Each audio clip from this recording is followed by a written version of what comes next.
Hello friends, welcome back to my another mini blog. আজি আকৌ এটা নিউ ব্লগ লৈ আহি গলো আপোনালোকৰ আগত। Good morning friends. নেমু পানী বনাই দিছো দেই। ঠিক আছে। এফালে মই নেমু পানী খাই বাহিৰলৈ আহিলোঁ আৰু বতৰটো চাওকচোন ইমানেই বতৰ ঠাণ্ডা আছিল আজি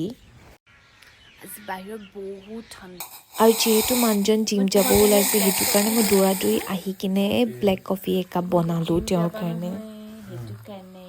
এইফালে মই যাওঁ খোজকাঢ়িম এতিয়া মৰ্ণিঙত যিমান পাৰোঁ ষ্টেপছটো কমপ্লিট কৰিব চেষ্টা কৰোঁ নহয়গৈ ইমানকৈ কিন্তু তথাপিতো চেষ্টা কৰোঁ যাতে ষ্টেপছটো কমপ্লিট কৰিব পাৰোঁ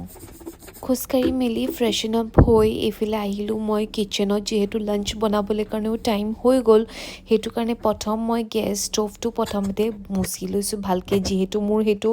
আদত যে মই প্ৰথমতে গেছ ষ্ট'ভটো মুচি লওঁ মুচি মেলিহে তাৰপিছত বনাবলৈ ষ্টাৰ্ট কৰোঁ